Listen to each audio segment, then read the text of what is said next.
Picture this horrifying scene unfolding on a muddy Scottish hillside in July 1333.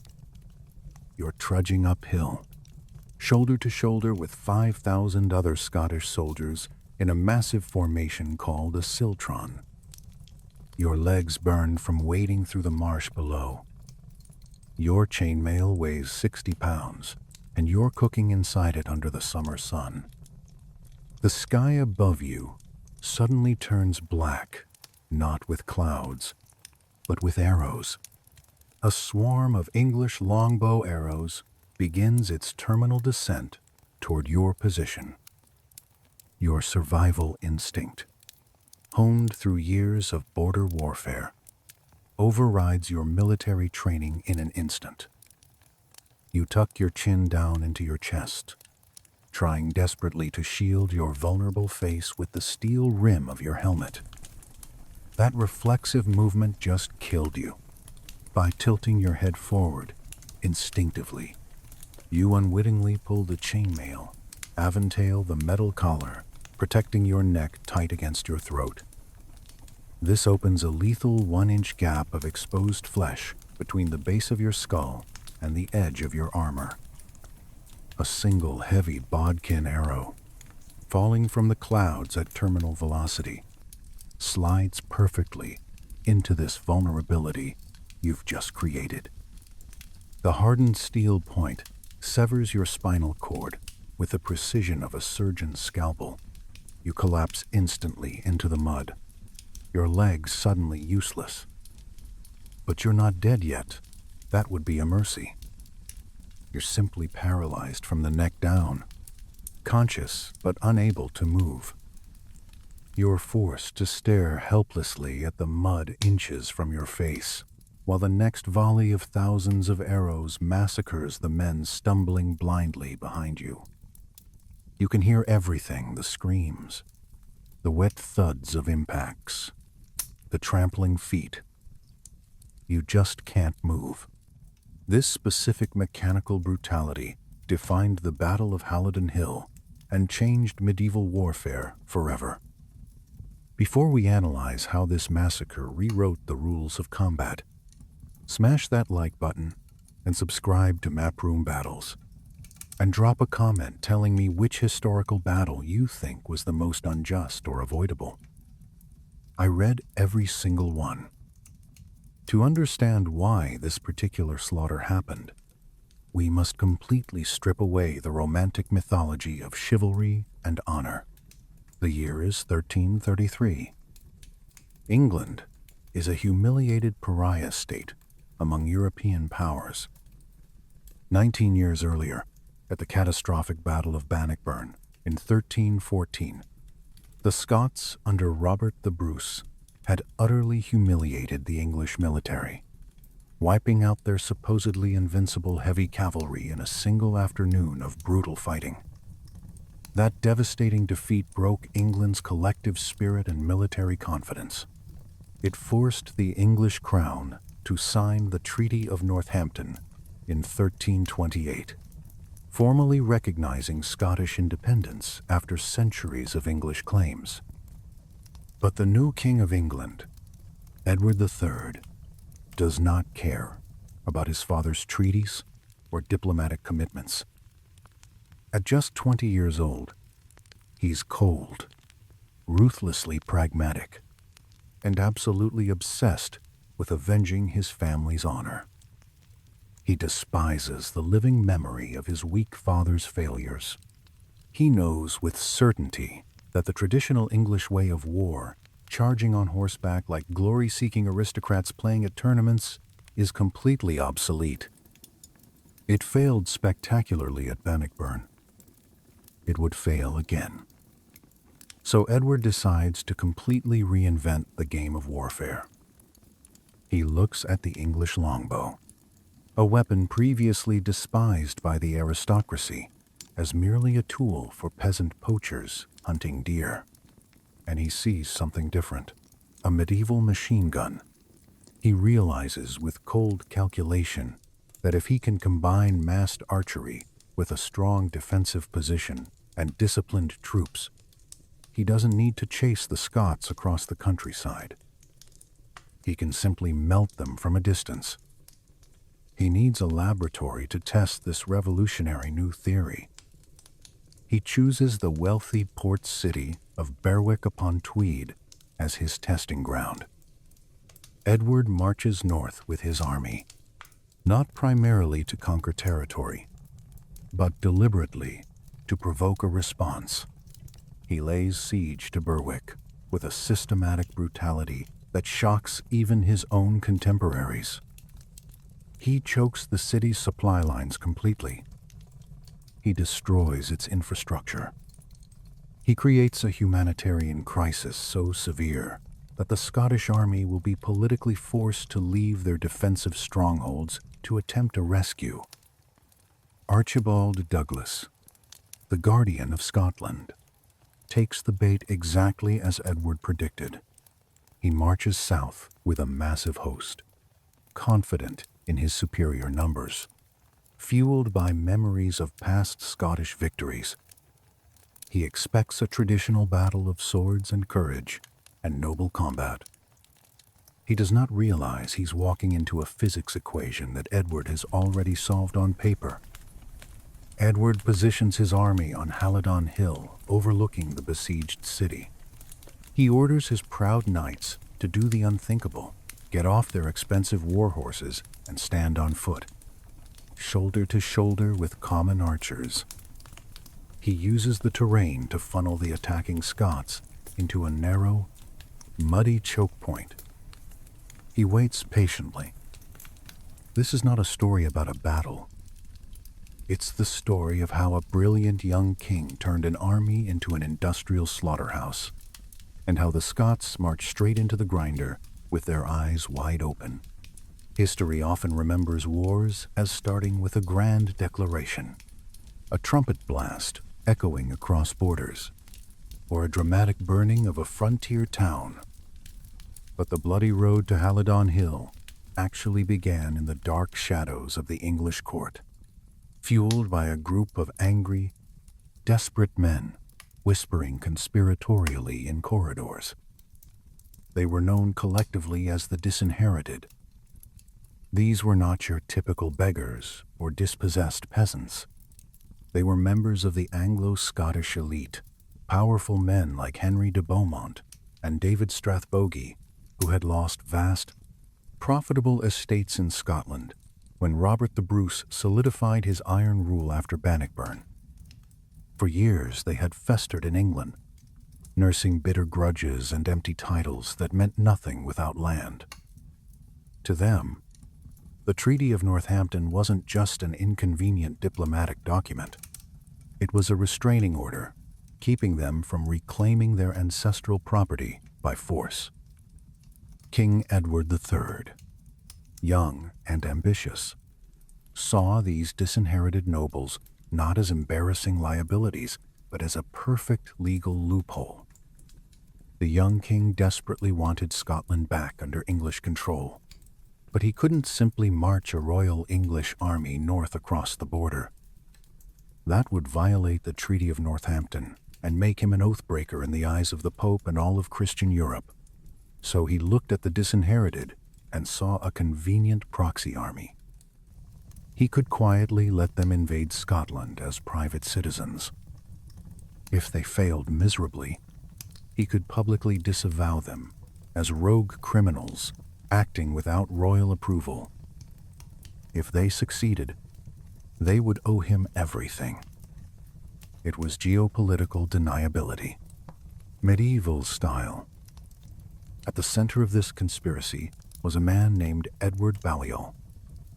Balliol was the son of John Balliol, a former Scottish king who had been deposed and humiliated.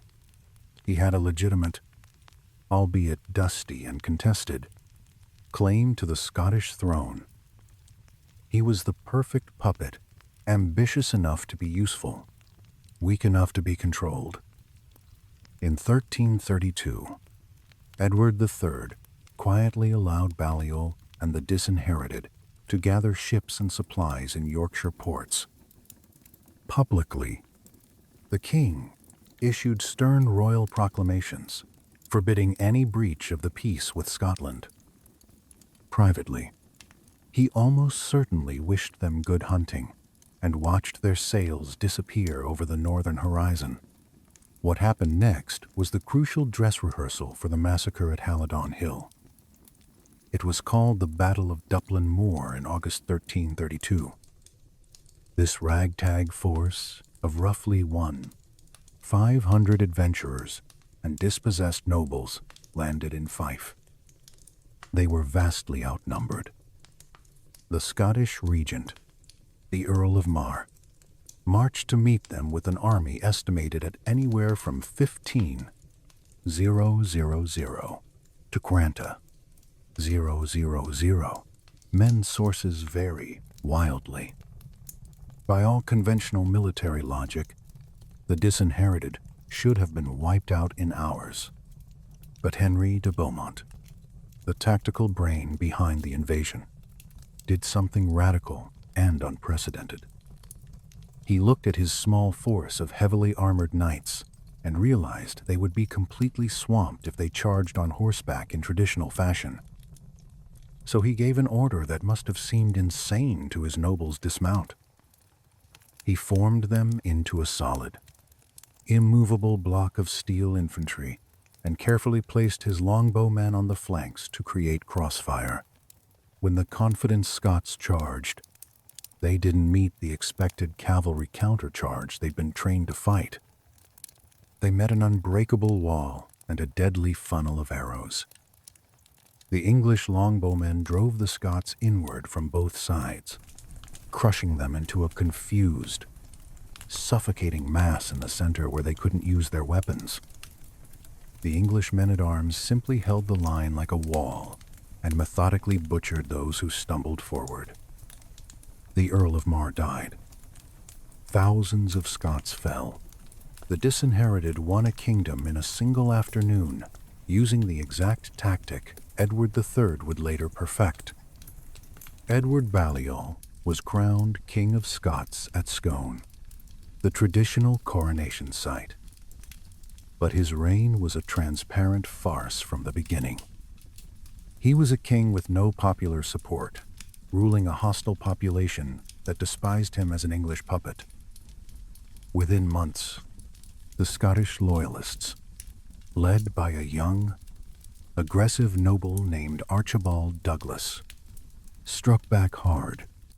In a surprise night raid at Annan, they caught the newly crowned king sleeping. The scene was pure slapstick comedy amidst the tragedy of civil war.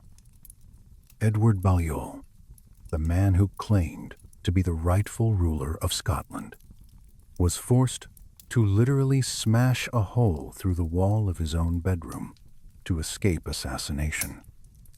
He fled into the freezing night, riding bareback on a stolen cart horse, dressed only in his nightshirt and wearing one boot. He crossed the border back into England, utterly humiliated, half-naked, and desperately begging for help. This embarrassing moment was exactly what Edward III had been waiting for. The rogue adventure had failed to hold Scotland, but it had created a new political reality. He now had a friendly monarch in Balliol, who had been unjustly deposed by rebels, specifically the loyalists of the Bruce faction. The Treaty of Northampton was effectively dead as a political reality. Edward could now invade Scotland not as a conquering aggressor, but as a noble protector of the rightful king against treasonous rebels. Edward welcomed Balliol back to England, likely clothed him properly, and then drafted the brutal terms of their alliance with cold precision. In exchange for English military intervention to restore him to the throne, Balliol agreed to cede the entire southern portion of Scotland to England forever, essentially signing away a third of the kingdom to save his crown. With the paperwork signed and sealed, the diplomatic pretense of peace evaporated. Edward III mobilized the full royal army. He sent out writs of array, official orders summoning archers from the forests of Sherwood and the Welsh marches. He wasn't just sending a few mercenaries this time. He was bringing the full weight of the English state. The objective was crystal clear. They would march to Berwick-upon-Tweed. They would besiege it. And when the Scottish patriots inevitably came to save it, Edward would unleash the tactical lesson learned at Duplin Moor, but on a scale 10 times larger. Archibald Douglas, the man who had chased Balliol out of Annan in his underwear, was now the guardian of Scotland, the de facto ruler in the absence of a king. He was a fierce warrior, a nephew of the legendary Black Douglas who had terrorized the English borders for years. He had successfully raided England repeatedly, but he had missed the crucial tactical lesson of Duplin Moor. He viewed that defeat as a fluke, an accident caused by the Earl of Mar's incompetence. He did not understand that the fundamental rules of military engagement had permanently changed. Douglas believed that warfare was still decided by momentum, ferocity, and courage. He gathered the host of Scotland, every able-bodied man who could hold a spear. They were motivated by genuine patriotism and a deep, generational hatred for English invaders. But as they marched toward the border, they were walking into a collision course with a king who treated war like an engineering project with predictable outcomes. Edward III arrived at Berwick in May 1333. He set up his camp on Halidon Hill, overlooking the besieged city. He had the high ground. He had the weapon system. And thanks to Balliol's failure, he had the political justification. The trap was dug and baited. Now he just needed to kick the victim into it. If you look at a map of medieval Britain, Berwick-upon-Tweed looks like a geographical mistake. It sits awkwardly on the wrong side of the river, dangling precariously on the northern bank of the Tweed, isolated from the rest of England. But in 1333, this wasn't a mistake. It was the most valuable piece of real estate in northern Britain. It was the Alexandria of Scotland, a merchant metropolis where Flemish wool traders rubbed shoulders with Scottish customs officials. It was wealthy, heavily fortified, and strategically vital. Edward III did not arrive to knock politely on the door. He arrived to nail it shut permanently. By late May, the English siege lines were a masterwork of medieval military engineering. The king ordered the construction of a massive ditch and earthen rampart that completely encircled the landward side of the city. He wasn't just keeping the Scots trapped in. He was keeping any potential relief force out. At sea, a fleet of English cogs, sturdy transport ships, blockaded the river mouth, their masts forming a floating wooden forest, ensuring that not a single sack of grain could reach the docks by water. Inside the walls, the situation devolved rapidly from uncomfortable to catastrophic. The governor of Berwick, Sir Alexander Seton, looked out from the battlements and saw his doom approaching slowly. The English bombardment was relentless and methodical. Great stone-throwing engines, trebuchets, and mangonels pounded the walls day and night without pause. But the true enemy wasn't the flying stone. It was the silence of empty bellies. As weeks turned into months, the food stores dwindled alarmingly. The horses were slaughtered first for meat, then the dogs. Finally, the citizens began to eye the rats scurrying in the gutters with predatory intent. Disease, the inevitable companion of siege warfare, began to stalk the cramped, filthy alleyways. Archibald Douglas, the guardian of Scotland, knew he was running out of time. He had gathered a massive army, perhaps as many as 15. 0, 0, 0 men. But he was paralyzed by strategic indecision. He knew the brutal lessons of history. Attacking a dug-in English army on chosen ground was suicide. But he couldn't let Berwick fall. It would be a political catastrophe that his fragile leadership could not survive. So Douglas tried to play a clever game. He tried to be Robert the Bruce, to use maneuver and psychology.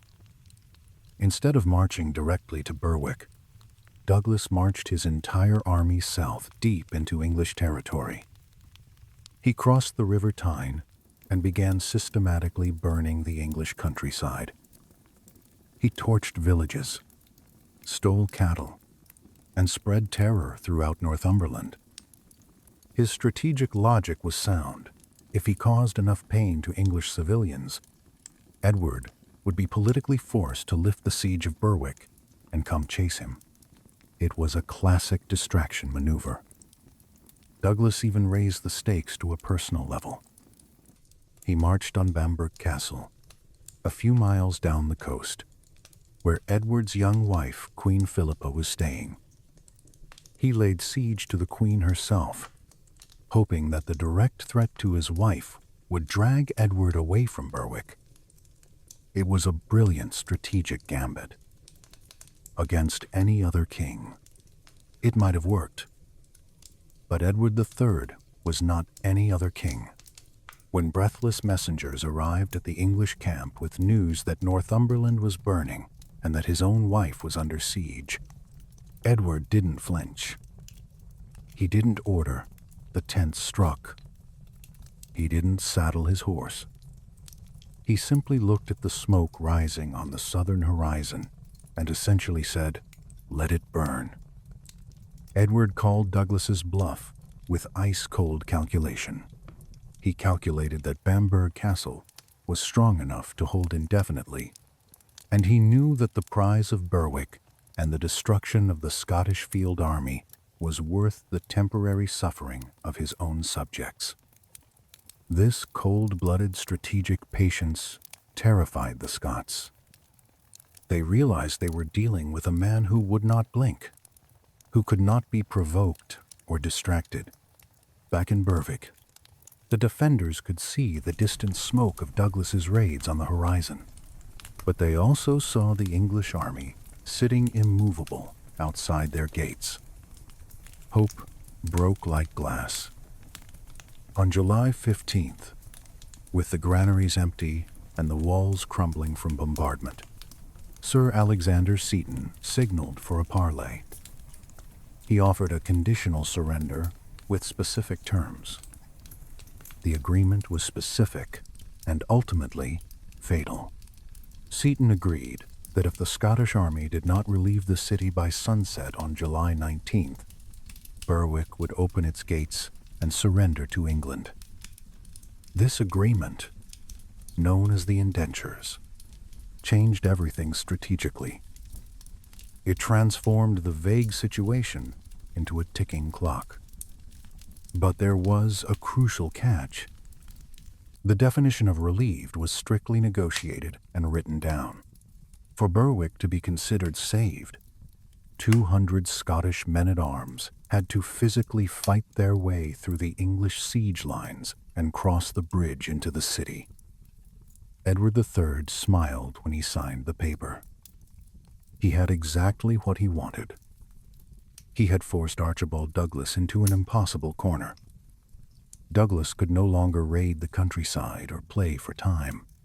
If he wanted to save Berwick and preserve his own reputation, he had to bring his army to Halidon Hill before the sun went down on July 19th. He had to march straight into the teeth of the English defenses on ground chosen by the enemy. Douglas turned his vast army around and marched north urgently. He wasn't maneuvering strategically anymore. He was rushing to meet an appointment with death.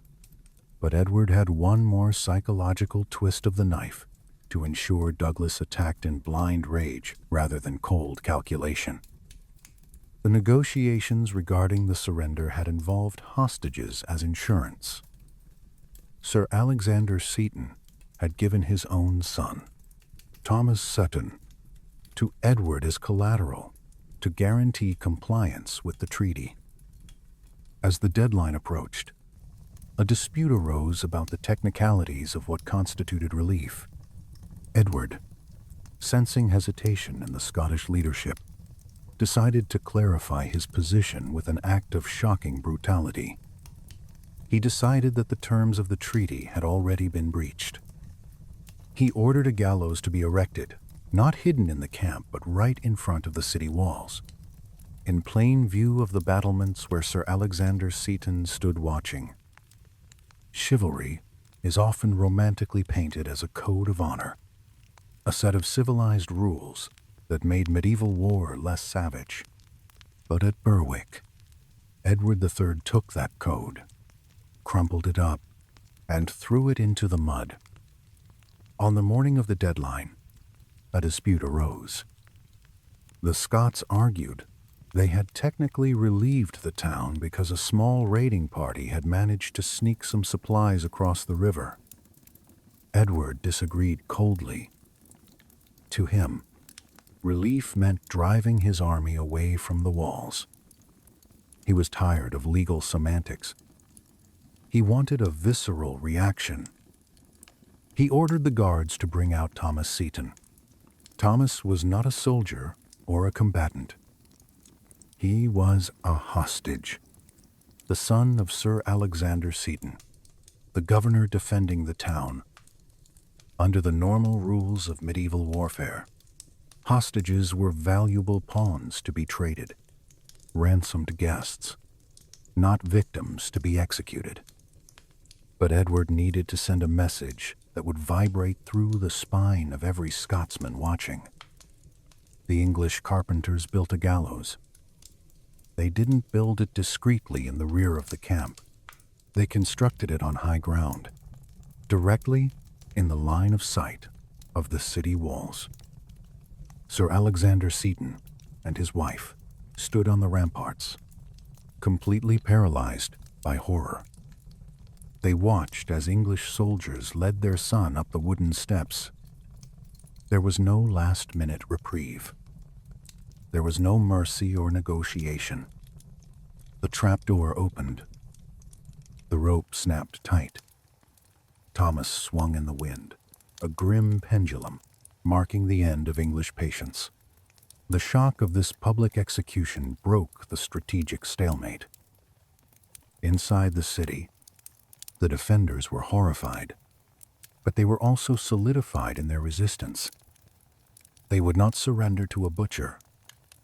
But outside the city, the psychological effect was exactly what Edward had coldly calculated.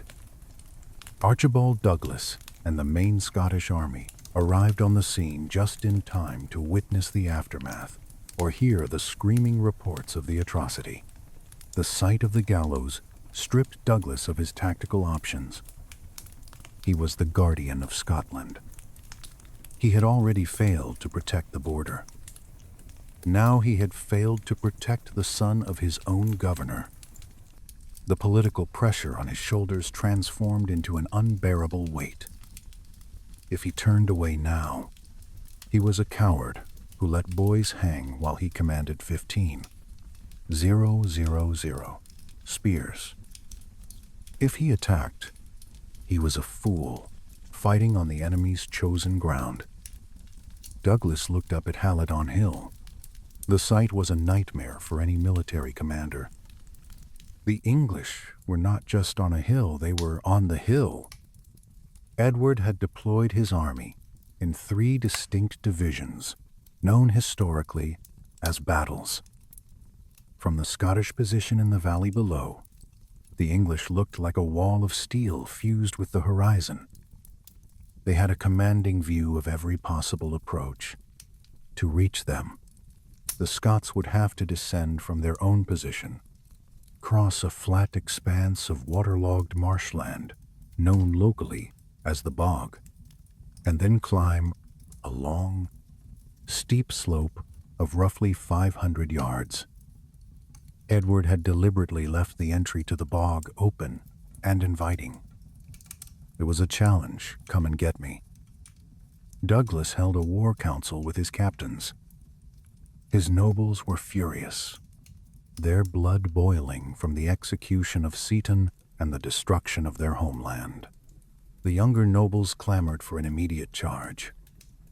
They argued that their superior numbers, the Scots outnumbered the English roughly 2-1, would overwhelm the English line if they could just make physical contact. They spoke passionately of Bannockburn, where they had pushed the English into the river. They conveniently forgot that at Bannockburn, the English had attacked them. Logic was drowned out by rage and honor. Douglas gave the order. The Scottish host began to move. They dismounted from their horses. This was standard Scottish tactical doctrine to fight on foot in massive formations called schiltrons. These were tight phalanxes of spearmen bristling with 1-2 foot pikes designed specifically to stop cavalry charges. The plan was brutally simple: march through the bog, weather the arrow storm, and smash into the English line with the sheer weight of thousands of armored bodies. As the Scots formed up into 3 massive columns to match the English deployment, the sky was clear. The sun was beginning to dip, casting long shadows across the killing ground. The English waited in eerie silence. No trumpets, no war cries, just the rustle of silk standards and the creaking of yew wood bows. Archibald Douglas took his place at the head of the center division. He stepped into the marsh. The mud sucked at his boots. The water rose to his shins. The trap was sprung. While Archibald Douglas was making the emotional decision to attack based on honor and rage, Edward III was making a cold mathematical calculation. Standing on the crest of Halidon Hill, the young king looked at his assembled army and decided to break the fundamental rule of medieval warfare. He grounded the aristocracy. In 1333, a knight was defined by his war horse. The destrier was not just a vehicle for transportation. It was a symbol of status, a 1.200-pound battering ram, and an escape pod if things went wrong. To separate a knight from his mount was to symbolically lower him to the rank of a peasant. But Edward had seen the tactical future at Duplin Moor. He realized that a mounted charge against Scottish spears was suicide, but a solid wall of dismounted steel was immovable. He ordered every single knight, earl, and baron to send their expensive horses to the rear. This psychological masterstroke accomplished 2 crucial things. First, it removed the temptation to ride down the enemy in a glory-seeking, disorganized charge. Second, it told the common infantryman standing nearby, "We are not leaving. We will live or die on this patch of grass with you." It solidified the line into a single cohesive organism. Edward organized his force into 3 distinct divisions, commanded by himself, his uncle Thomas of Norfolk, and Edward Balliol. But the genius wasn't in the center. It was on the edges. This is where the English system that would dominate warfare for a century was truly born. Instead of placing his archers behind the infantry to shoot over their heads, a tactic that reduced accuracy and power, Edward pushed them forward. He arranged the longbow men on the flanks of each division in a formation often described as a harrow or sawtooth. Imagine the English line not as a straight wall, but as a series of deadly funnels. The dismounted knights formed the flat base of each funnel. The archers projected out on either side in V-shaped wedges. This geometry created a devastating crossfire zone known as a re-entrant angle. If the Scots tried to attack the knights in the center, they wouldn't just be shot from the front. They would be shot from the left and the right simultaneously at different angles. This setup exploited the concept of enfilade fire. When an arrow strikes a man from the front, it has to punch through the thickest part of his armor, the breastplate, or the shield. But when arrows come from the side at an angle, they bypass the shield entirely. They find the thinner armor on the arms, the vulnerable armpits, and the sides of the helmet. Edward had essentially built a medieval machine gun nest out of human bodies. The archers manning these deadly wedges were not conscripts. They were professionals raised from childhood with a bow in their hands. They wielded the English warbow, a weapon with a draw weight of over 100 pounds. It required massive skeletal deformation, literally warped bones just to pull it repeatedly. These men were essentially biological artillery pieces. They carried 2 sheaves of arrows, 48 rounds of ammunition stuck into their belts or thrust into the ground for rapid access. They stood on the high ground, looking down at the bog where the Scots were beginning to wade. They had the sun at their backs and the wind in their favor. They watched the enemy compress themselves into tight columns to navigate the marsh.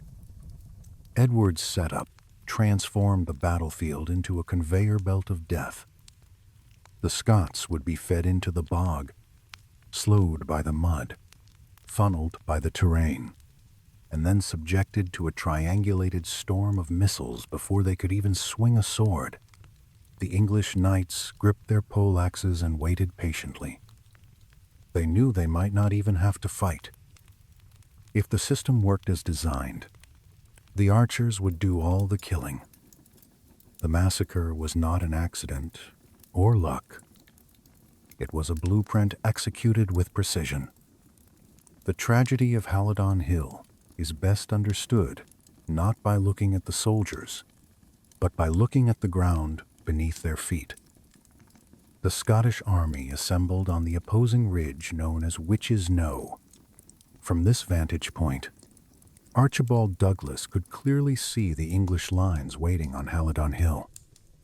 The distance between the two armies was short, perhaps a mile, but the terrain in between was a geological trap. To reach the English, the Scots had to descend their own slope, cross a valley floor composed of soft, waterlogged peat, and then climb the steep gradient of Halidon Hill itself. Douglas ordered his men to form schiltrons. This formation was the pride of Scotland. It was a massive circular or rectangular block of spearmen, packed so tightly that they moved as a single entity. At Bannockburn, these formations had absorbed the shock of heavy cavalry and repelled the English knights with a bristling wall of steel points. The schiltron was the perfect defensive anvil. But on this day, Douglas tried to use the anvil as a hammer. He ordered these dense blocks of men to advance. As the 3 massive Scottish divisions rolled down the slope of Witch's Knowe, they maintained their shape initially, but the moment they hit the valley floor, the geometry of the battle turned against them. The marsh was not a flat field. It was a bog. As thousands of iron-shod boots stomped into the wet earth, the ground churned into a quagmire.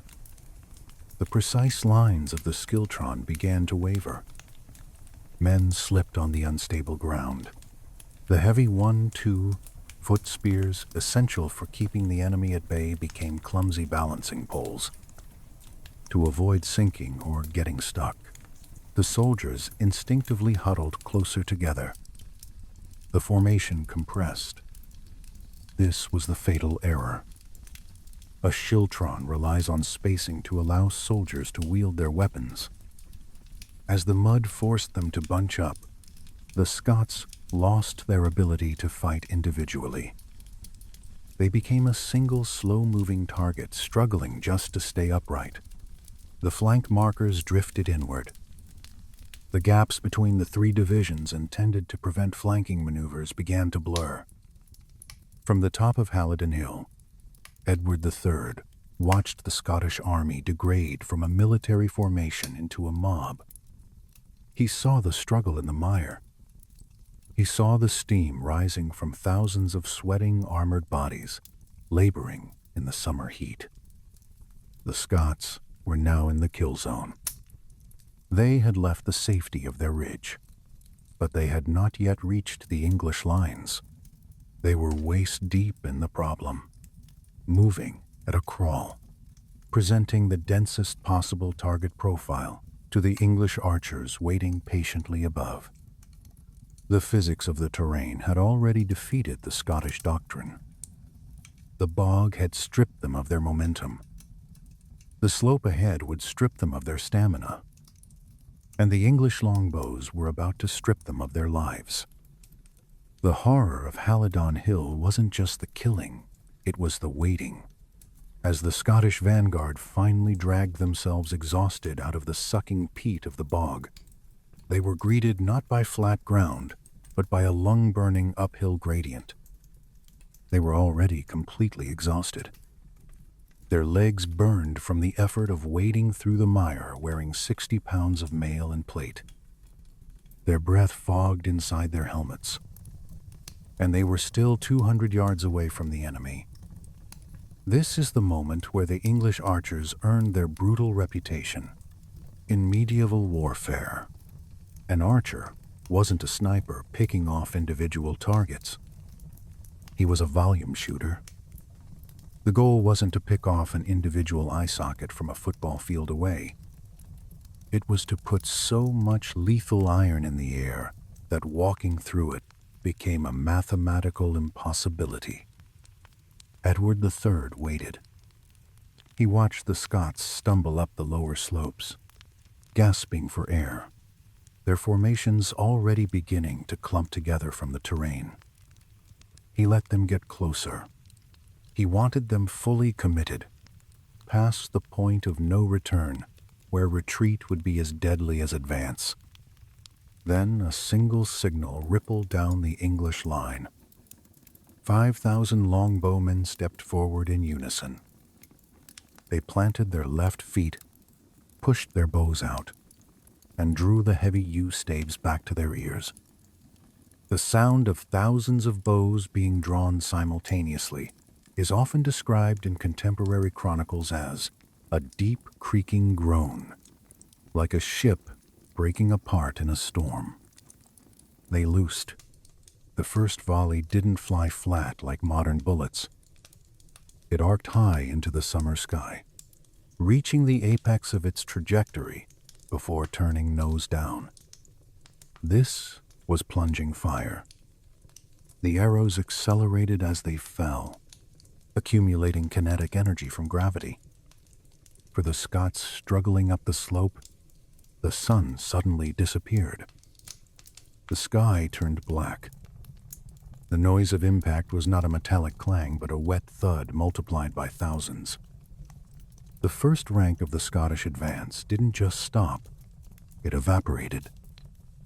Arrows punched through shoulder guards, pierced thighs, and nailed feet to the ground. Men fell where they stood, becoming tripping hazards and obstacles for the rank behind them. But the Scots were brave, driven by desperation and the sheer momentum of the mass behind them. The survivors stepped over the dead and dying and kept climbing. They lowered their heads against the storm, holding their shields aloft like umbrellas in a downpour. This played exactly into Edward's geometric trap. Because the English archers were positioned on the flanks in those V-shaped wedges, They weren't just shooting into the front of the Scottish shields. They were shooting into the sides of the formation. As the Scots climbed higher, the angle of the fire shifted. The arrows began to find the gaps between the shield and the body. They struck the unarmored armpits of men raising their weapons. They struck the backs of legs. They found every vulnerability. The advance slowed to an agonizing crawl. It wasn't a charge anymore. It was a trudge into a gale-force wind. Only the wind was made of ash and steel. The Scottish front line was being shaved away layer by layer, like meat on a slicer. But the rear ranks, blind to the slaughter ahead, kept pushing forward relentlessly, crushing their own comrades against the invisible wall of English missiles. They were marching into a meat grinder, and the operator had just turned the handle to full speed. To understand why Halidon Hill became a graveyard, we have to look at the grim engineering of the English arrow. The archers were not firing broadheads the wide-bladed tips used for hunting deer. Those would have shattered against Scottish steel. They were firing bodkins. A bodkin is essentially a chisel made of hardened steel. It's long, square-profiled, and tapering to a needle point. It's designed for one specific purpose: to defeat armor. In 1333, the full suit of plate armor was still a fantasy of the future. The Scottish knights were wearing transitional armor. This consisted of a coat of mail made of interlinked iron rings, reinforced with a few plates on the limbs, and a coat of plates over the chest. Against a bodkin arrow falling from a high trajectory, chainmail is dangerously flawed. The needle point of the arrow hits an individual ring. It doesn't break it immediately. It spreads it. The kinetic energy delivered by a 150 pound draw weight drives the thick shaft through the widened ring. The arrow bursts through the mail, punching into the padded gambeson beneath and burying itself inches deep in flesh. But the horror was not just ballistic. It was hydraulic, a pressure effect. As the English wings poured fire into the flanks of the Scottish columns, the Scots instinctively recoiled away from the arrows. The men on the right stepped left. The men on the left stepped right. They were compressing themselves into the center for protection. Simultaneously, the thousands of men in the rear ranks, completely blind to the slaughter at the front, continued to push forward eagerly, desperate to get to grips with the enemy. They shoved the men in front of them harder and harder. The result was a phenomenon modern safety experts call compressive asphyxia, or crowd crush. The Scots in the center of the formation were no longer fighting the English. They were fighting for lung expansion, for the ability to breathe. The pressure became so intense that men were lifted off their feet, suspended by the bodies around them. Their ribs cracked under the strain. Arms were pinned to sides, making it impossible to raise a shield or draw a weapon. They were crushed to death without ever being touched by an enemy soldier. Those at the very front managed to stumble the final yards up the hill, reaching within striking distance of the English line. They were exhausted, wounded, and terrified. They looked up at the English men-at-arms, who were fresh, rested, and standing on solid ground. The English knights simply stepped forward. They didn't need to fence or duel. They used their poleaxes and warhammers to smash the skulls of men who were too tired to lift their guards. It wasn't combat. It was harvesting, like reaping wheat. the Scottish attack dissolved into a writhing pile of metal and meat at the feet of the English army. The kill box had functioned perfectly. The arrows stopped the movement. The terrain compressed the mass. The crush did the killing. The collapse of an army is a terrifying psychological event. It doesn't happen man by man. It happens like a dam bursting all at once. One moment the Scottish line was a coherent, suffering entity. The next, it was a stampede of terrified individuals. As the rear ranks finally realized the front ranks were being slaughtered, the survival instinct overrode the fighting instinct. They turned and ran. They dropped their spears. They threw away their heavy shields. They scrambled back down the slope they had just climbed, heading straight back into the marsh. This was the moment Edward III had been waiting for patiently. Up until this point, the English knights had stood rooted to the ground, disciplined and defensive. Now the king gave the signal. The pages and squires waiting in the rear rushed forward with the destriers. The English men-at-arms mounted their horses. The English system had done its work. Now it was time for traditional cavalry to finish the job. Edward issued a command that chilled the blood of even his own chroniclers no quarter. In many medieval battles, capturing a noble enemy was better than killing him. A live earl was worth a fortune in ransom money. But Edward wasn't interested in gold. He wanted to break the spine of the Scottish nation so permanently that it could never threaten him again. He wanted political decapitation. The English cavalry thundered down the hill. They didn't have to fight. They just had to chase and kill fleeing men. The Scots, exhausted and bogged down in the marsh, were slow-moving targets. The disinherited lords, the men who had started this entire war to reclaim their lands, rode with particular fury. They weren't hunting soldiers. They were hunting their political rivals, settling old scores. The pursuit lasted for miles. It stretched all the way back to the Scottish border. The carnage was absolute. Archibald Douglas, the guardian of Scotland, the man who had tried desperately to save Berwick, was found dead on the field. He didn't die in a glorious duel. He was likely cut down while retreating or crushed in the initial panic. An anonymous end for a man who carried the weight of a kingdom on his shoulders. But he was not alone in death. The roll call of the dead reads like a who's who of Scottish aristocracy. 6 earls fell that day, Ross. Sutherland, Carrick, Athol, Lennox, and Menteith. 70 barons. 500 knights. The casualty numbers reported by English chroniclers are famously exaggerated, often citing tens of thousands of dead Scots against just 14 dead Englishmen.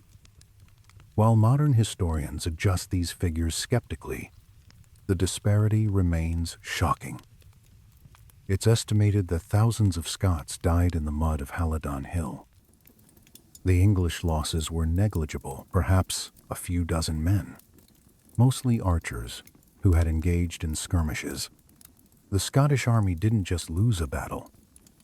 They lost an entire generation of leadership. The governing class of the country was wiped out in a single afternoon. As the sun set on July 19th, the town of Berwick-upon-Tweed surrendered as promised. But the garrison looked out at a field that was no longer green. There was a carpet of bodies bristling with white-fletched arrows stretching from the hill to the bog. Edward III had his revenge. He had erased the shame of his father's failure at Bannockburn. But more importantly, he had proven a revolutionary thesis that would terrify Europe for the next 100 years. The age of the mounted knight charging blindly into glory was over. The age of the professional killer had begun. History is often taught as a series of isolated events. We learn about Halidon Hill. Then we turn the page and learn about the 100 Years' War. But in the mind of Edward III, there was no page turn. There was only a straight line connecting the dots. Halidon Hill was the laboratory. It was the proof of concept. On that muddy slope in Northumberland, Edward confirmed a tactical thesis that would dismantle the feudal military order of Europe. He proved that a combination of dismounted knights, carefully chosen terrain, and massed archery could destroy a numerically superior force of attackers. He took this blueprint and exported it to France 13 years later, at the Battle of Crécy in 1346. Edward faced the cream of French chivalry.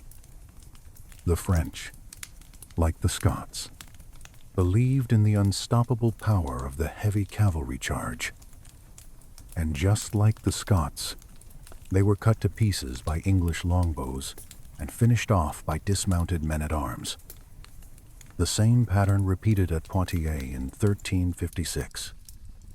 And famously, nearly a century later, in 1415, Henry V used the exact same playbook to slaughter the French at Agincourt. The ghosts of Halidon Hill haunt every one of those victories. The Scottish soldiers who died in the bog in 1333 were the unwitting test subjects for a military revolution that would dominate European warfare for 100 years. For Scotland, the defeat was catastrophic, but not fatal. The disinherited got their lands back temporarily, and Edward Balliol sat on his puppet throne. But a nation is not defined by its army or its government. It's defined by its will to survive. The Scots refused to submit permanently. They retreated to the hills, waged a brutal guerrilla war, and eventually the English puppet regime collapsed. Scotland remained independent, but the lesson of Halidon Hill remains terrifyingly relevant today. Let's talk about the modern parallels, because they're everywhere. Halidon Hill is every military disaster caused by fighting the last war. It's every army that marches confidently into a conflict using tactics that worked before, ignoring that the rules have changed. Archibald Douglas was not a stupid man. He was brave, experienced, and respected. His failure was not a lack of courage. It was a failure of imagination. He fought the war he knew the tactics of Bannockburn rather than the war he was actually facing. He relied on the tactics of the past, ignoring the technological and tactical shift that had rendered them obsolete. Edward III, by contrast, looked at the chessboard without sentiment or nostalgia. He saw that the old rules no longer applied, so he wrote new ones in blood. Think about crowd crush disasters. The Scots died from compressive asphyxia when too many people were pushed into too small a space. Modern crowd crushes at concerts, football matches, religious pilgrimages kill the same way. Hillsborough, Astroworld, Mecca. The physics haven't changed in 700 years. Think about the danger of sunk cost fallacy. Douglas had to attack because he'd already committed to relieving Berwick. Modern wars continue because leaders can't admit the mission has failed. Vietnam, Afghanistan, Iraq. Political pressure forces bad tactical decisions. Think about execution of hostages as terrorism. Edward hanged Thomas Seton to provoke a reaction. Modern terrorism uses the same psychology, killing hostages publicly to force enemy action. The goal isn't military, it's psychological. Think about terrain advantage in asymmetric warfare. Edward used geography to negate numerical superiority. Modern insurgencies in Afghanistan. Vietnam used mountains and jungles the same way. Superior technology doesn't overcome terrain. Think about the problem of obsolete tactics. The Scottish schiltron was designed to stop cavalry. It was useless against longbows. Modern militaries designed for the last war France's Maginot Line. Iraq's static defenses in Desert Storm. Preparing for yesterday's threat. Think about the democratization of killing. Longbowmen were commoners who could kill knights. Modern rifles did the same. Any peasant conscript could kill any aristocrat. Technology equalizes social hierarchies in warfare. Think about the pressure of public opinion. Douglas attacked because political pressure made retreat impossible. Modern democracies face the same pressure. Leaders can't appear weak. Public opinion forces military action, regardless of strategic wisdom. Think about the ethics of no quarter. Edward ordered all Scots killed. No prisoners. Modern wars have similar moments. No quarter orders in World War II Pacific. Modern counterinsurgency. The laws of war are often ignored in practice. Think about the problem of overconfidence. The Scots believed their numbers guaranteed victory. Modern militaries make the same mistake. Russia in Ukraine initially. U.S. in Vietnam. Underestimating the enemy is fatal. Think about targeting leadership decapitation. Edward specifically targeted Scottish nobility for killing. Modern drone strikes do the same, targeting enemy leaders. Does it work? Halidon killed Scottish leadership, but didn't conquer Scotland. Think about the role of provocation. Edward deliberately provoked Douglas into attacking. Modern conflicts use similar provocations, false flags, border incidents, manipulating opponents into disadvantageous actions. Think about the industrial nature of killing. Halidon was a slaughter, not a battle. Modern industrial warfare, WWI sum. World War II, Dresden makes killing mechanical and impersonal. Volume of fire matters more than individual skill. Think about the role of new technology. The longbow wasn't new, but its tactical application was revolutionary. Modern wars are similar. Drones aren't new aircraft, but their use changed warfare. It's not the tech, it's the application. Think about the problem of defensive versus offensive advantage. Defense had the advantage at Halidon. Modern warfare oscillates between offense and defense dominance. Nuclear weapons, fortifications, mobility, the balance constantly shifts. Think about the role of combined arms. Edward combined archers, infantry, cavalry, terrain. Modern militaries do the same. Air, armor, infantry, artillery. No single arm wins.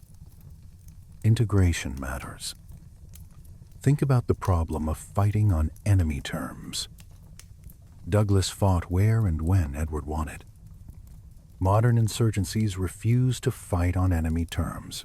No set battles. Guerrilla warfare.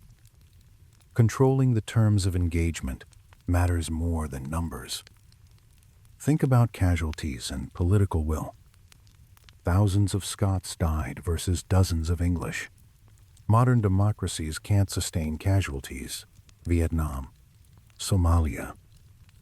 Asymmetric casualty ratios affect political will to continue.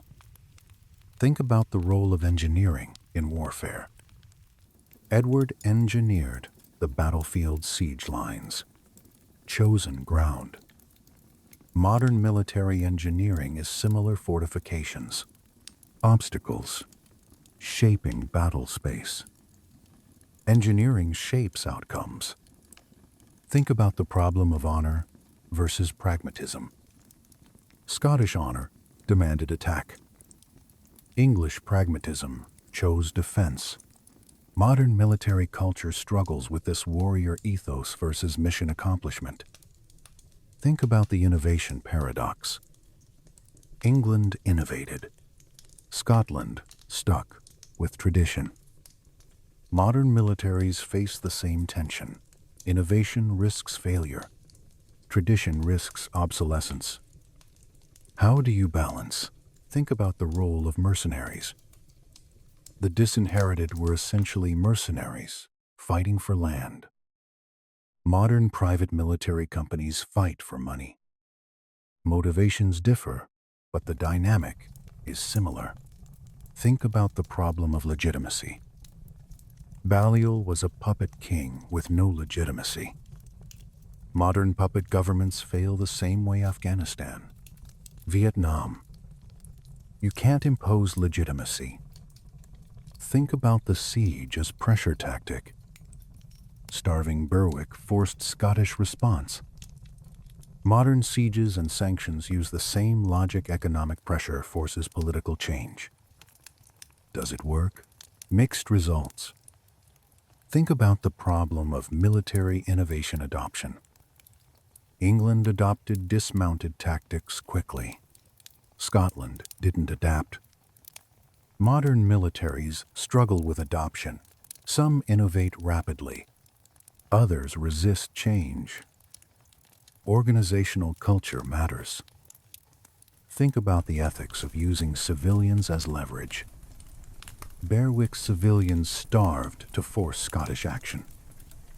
Modern wars use civilians similarly. Sieges, sanctions, blockades. International law prohibits, but practice continues. Think about the role of intelligence failure. Douglas didn't understand English capabilities. Modern intelligence failures cause disasters. Pearl Harbor. Sharif and Joe. Intelligence failures drive bad decisions. Think about the problem of fighting multiple enemies. Scotland faced internal division, Balliol supporters, and external threats, England. Modern civil wars with foreign intervention follow this pattern. Syria, Yemen, Libya. Think about weather and environment. Summer heat, exhausted, armored Scots. Modern warfare is equally affected. Desert heat, winter cold, mud. Environment shapes tactics. Think about the logistics of siege. Edward supplied his army for months. Modern militaries are equally logistics dependent. Amateurs study tactics. Professionals study logistics. Think about the role of propaganda. English chronicles exaggerated Scottish casualties. Modern war reporting does the same. Casualty counts. Enemy capabilities. Information warfare. Think about the problem of alliance reliability. Scottish nobles betrayed each other. Modern alliances face similar issues. NATO unity. Coalition warfare. Reliable allies are rare. Think about the execution as war crime. Hanging Thomas Seton would be a war crime today. Modern law of armed conflict prohibits, but enforcement is weak. Think about the role of nationalism. Scottish national identity strengthened through resistance. Modern nationalism often forms through conflict. Oppression creates national consciousness. Think about the problem of asymmetric motivation. Scots fought for survival. Some English fought for profit. Modern conflicts have similar dynamics: defenders versus invaders, ideological versus economic motivations. Think about the technological diffusion. Other armies adopted English tactics. Modern military innovation spreads after World War II. Everyone got tanks and aircraft. Can't keep tactical advantages secret. Think about the human wave tactic failure. Scots attacking en masse died horribly. Modern human wave attacks fail. Similarly, Iran-Iraq War, WWI, Korea. Mass doesn't overcome firepower. Think about the role of commanders in technological transition. Edward understood new warfare. Douglas didn't. Modern generals face similar challenges adapting to cyber, drones, AI. Intellectual flexibility matters. Think about the problem of veterans and institutional knowledge. Scottish veterans of Bannockburn thought they understood warfare. Modern veterans can be locked into old thinking. Experience can be a liability. Think about the killing zone concept. Edward created a deliberate killing zone. Modern militaries do the same: fields of fire, engagement areas, ambush sites, shaping the battlefield. Think about the role of morale collapse. Scottish morale broke suddenly. Modern military morale is similar once it breaks. Armies dissolve. Morale matters more than equipment. Think about the problem of war aims. What was Edward's goal? Revenge, conquest, puppet state. Modern wars often lack clear aims, mission creep, shifting objectives. Think about the role of accountability. Who was responsible for Scottish disaster? Douglas. The nobles. The system modern militaries struggle with accountability after failure. Think about the problem of military culture. Scottish honor culture demanded attack. Modern military cultures shape decisions: warrior ethos, zero defects mentality. Culture drives behavior. Think about the ethics of exploitation. Edward exploited Scottish honor against them. Modern conflicts exploit enemy characteristics, religious fervor, cultural traits, political systems. Think about the role of geography in national survival. Scotland's geography allowed eventual survival. Modern small nations survive through geography: Afghanistan's mountains, Vietnam's jungles. Think about the problem of phased warfare. Halidon was phase 1 of longer conflict. Modern wars have phases: conventional, insurgency, stabilization. Planning for all phases matters. Think about the role of historical memory. Halidon affected Scottish identity for centuries. Modern conflicts create long historical memories: colonialism, holocausts, genocides. Memory shapes future conflicts. Think about the problem of victory consolidation. Edward won battle but not war. Modern militaries win battles but lose wars: Iraq, Afghanistan. Winning the peace is harder. Think about the role of military political disconnect. Edward's military success, political failure. Modern civilian military gaps create similar problems. Military victory doesn't ensure political success. Think about the problem of military professionalism. English archers were professionals. Modern all-volunteer forces versus conscripts. Professional militaries are more effective but expensive. Think about the ethics of targeting. Edward targeted Scottish leadership specifically. Modern targeting of leadership: decapitation strikes, assassination. Legal and ethical questions. Think about the role of chance. What if weather had been different? Modern warfare acknowledges chance, fog of war, a friction, uncertainty. Plans rarely survive contact. Think about the problem of historical counterfactuals. What if Douglas had waited? Modern strategic analysis uses counterfactuals. Alternative histories teach lessons. Think about the role of technology asymmetry. English longbow advantage. Modern technology gaps: U.S. versus insurgents. Precision weapons. Technology creates asymmetry. Think about the problem of refugee creation. Berwick's civilians suffered. Modern wars create refugee crises. Humanitarian consequences of military action. Think about the role of economic warfare. Siege was economic strangulation. Modern sanctions. Blockades use same logic. Economic pressure as alternative to military force. Think about the problem of war termination. How do you end a war once started? Modern conflicts struggle with endings. Korea, Cyprus, frozen conflicts. Starting wars is easier than ending them. Think about the role of memorialization. Halidon is remembered differently in England versus Scotland. Modern war memorials are contested. What to remember? How to remember? Think about the problem of learning from history. Do modern militaries learn from Halidon? Military education uses historical cases. But do we learn the right lessons?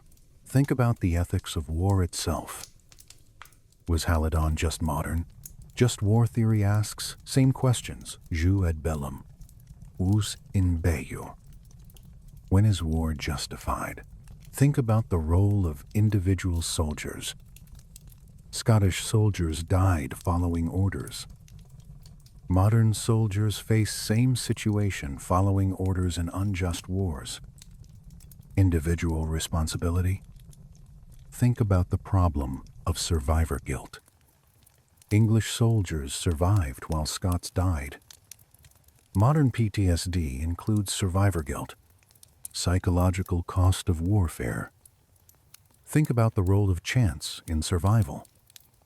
Who lived or died at Halidon was partly random.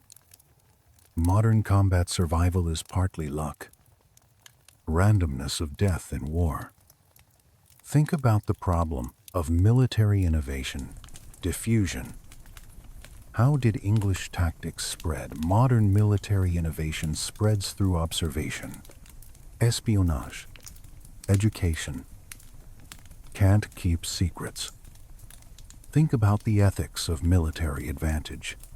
Should England have used overwhelming advantage? Modern debates about proportionality. Is using full military advantage ethical? Think about the role of weather in military history. Clear day at Halidon helped English archers. Modern weather affects warfare. Normandy storms. Winter in Russia. Climate matters. Think about the problem of command and control. How did Edward control his army? Modern C2 is complex communications. Coordination. Commanding large forces is difficult. Think about the role of discipline. English discipline held. Scottish discipline broke. Modern military discipline is crucial. Training. Cohesion. Leadership create discipline. Think about the problem of identification, friend or foe. In the crush, Scots couldn't tell friend from enemy. Modern IFF is crucial. Blue-on-blue casualties result from misidentification. Think about the role of after-action reviews. Did Edward analyze what worked modern militaries do? AARs. Learning from operations improves performance. Think about the problem of war crimes accountability. English committed atrocities. Who was held accountable? Modern international criminal law prosecutes, but enforcement is selective. Think about the role of historical revision. English version of Halidon differs from Scottish. Modern history is contested. Who writes history matters. Think about the problem of unintended consequences. Edward's victory led to longer war. Modern interventions have unintended consequences. Iraq invasion created ISIS. Second-order effects. Think about the ethics of using terrain advantage. Edward chose ground. Is that fair? Modern debates about military advantage. Using terrain is smart tactics, not unfair. Think about the role of military families. Scottish nobles died. Families suffered. Modern military families bear burden deployments, casualties, trauma. Think about the problem of military recruiting. How did both sides raise armies? Modern recruiting challenges, volunteer versus conscript. Motivations, retention. Think about the role of military medicine. Medieval medicine was primitive. Modern military medicine saves lives. Medevac. Draumacarre. Medical advances change warfare. Think about the problem of desertion and cowardice. Some Scots fled. Modern military law punishes desertion. But is fleeing certain death, cowardice, or rationality? Think about the ethics of commemorating war. Should Halidon be celebrated or mourned? Modern war commemorations are contested. Celebration versus mourning. Think about the role of military education. Edward studied warfare. Douglas relied on experience. Modern military education matters. War colleges. Professional military education. Think about the problem of military aging. Both commanders were relatively young. Modern militaries debate optimal age for commanders. Experience versus physical capability. Think about the role of nationalism in warfare. Scottish nationalism motivated resistance. Modern nationalism drives conflict self-determination. Irredentism. Think about the problem of proportionality in response. English response to Scottish raids was disproportionate. Modern debates about proportional response. Is overwhelming force ever proportional? Think about the role of geography in strategy. Berwick's location made it strategic. Modern geopolitics is geography-dependent. Suez, Taiwan Strait, Arctic. Location matters. Think about the problem of military cultural fit. English tactics fit English culture. Modern militaries must fit national culture. Importing foreign military systems often fails. Think about the ethics of military innovation. Should England have shared tactics? Modern arms control tries to limit military innovation. Chemical weapons. Nukes. Should we ban certain innovations? Think about the role of logistics in strategy. Edward's supply lines enabled siege. Modern militaries are logistics-dependent fuel. Ammo. Food. Logistics determines what's possible. Think about the problem of fighting will. Scottish will to fight weakened. Modern warfare targets enemy will psychological operations. Strategic communications. Think about the role of alliances in multiplying power.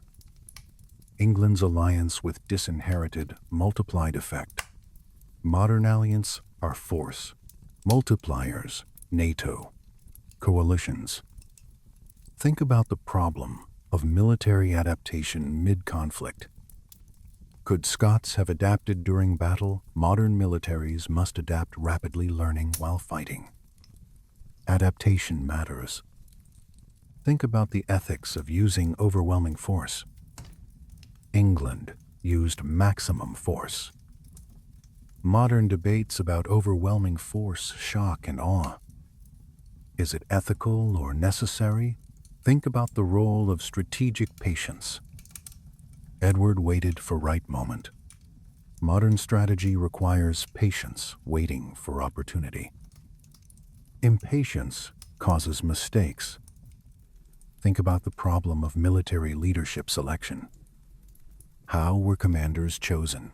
Modern militaries struggle with selection, merit versus politics, seniority versus ability. Think about the role of ritual in warfare. Medieval warfare had rituals. Modern warfare has fewer rituals. Has warfare become more brutal without rituals? Think about the problem of civil-military relations. Edward's relationship with nobles. Modern democracies balance civilian control with military expertise. Think about the ethics of publishing military accounts. Chronicles shape historical memory. Modern war reporting shapes perceptions. Media matters. Think about the role of military symbolism. Flags. Heraldry mattered. Modern military symbolism matters. Unit patches, medals, traditions. Symbols create cohesion. Think about the problem of military planning. Edward's planning was meticulous. Modern military planning is complex joint planning. Logistics, coordination. Think about the role of surprise in warfare. Edward surprised Scots with tactics. Modern warfare values surprise deception.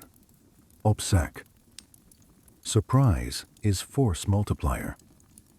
Think about the problem of assessment. How did both sides assess each other?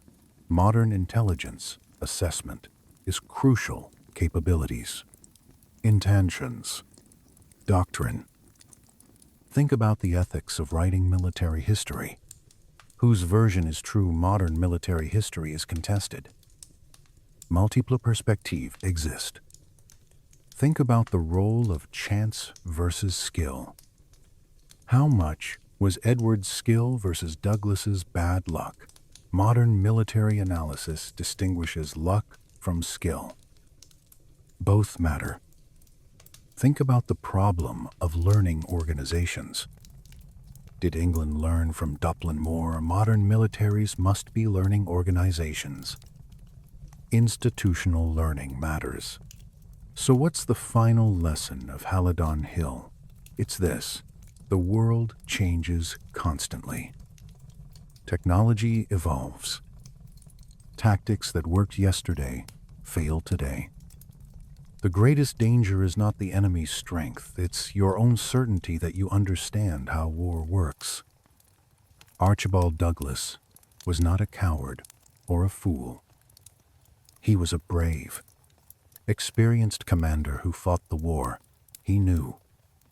His failure was a failure of imagination. He couldn't conceive that the fundamental rules had changed. He marched thousands of men into a meat grinder because his mental model of warfare was obsolete. Edward III succeeded, not because he was morally superior. He executed a hostage, ordered no quarter, let his own citizens burn. He succeeded because he understood that warfare is ultimately about physics and psychology, not honor and courage. He built a system that turned men into projectiles and terrain into death.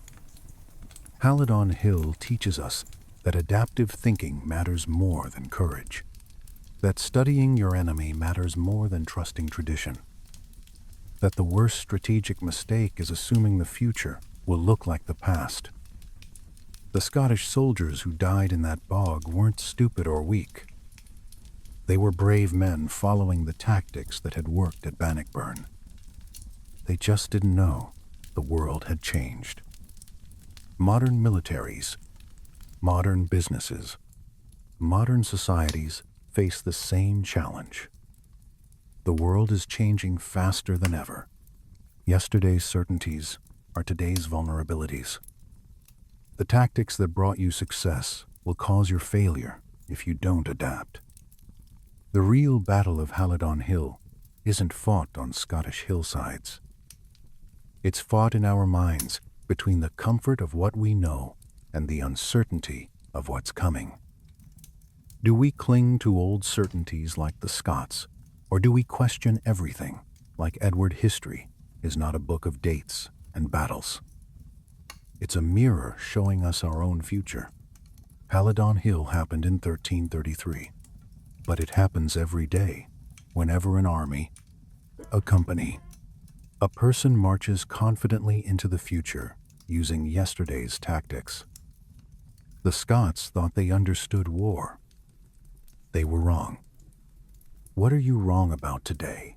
If this deep dive into tactical evolution changed how you think about adaptation and change, smash that subscribe button for Map Room Battles and turn notifications on. We're building a library of history's crucial lessons. Drop a comment. What modern institution or practice do you think is marching into its own Halidon Hill? What looks strong today but is actually vulnerable to new tactics? And here's the final question.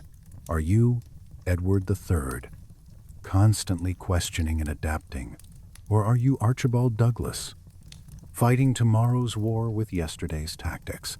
The choice determines whether you're the hammer or the nail. Thanks for watching. Remember, the Scots lost at Halidon Hill but won independence. Edward won the battle but lost the war. Military victory doesn't equal political success. Tactics win battles.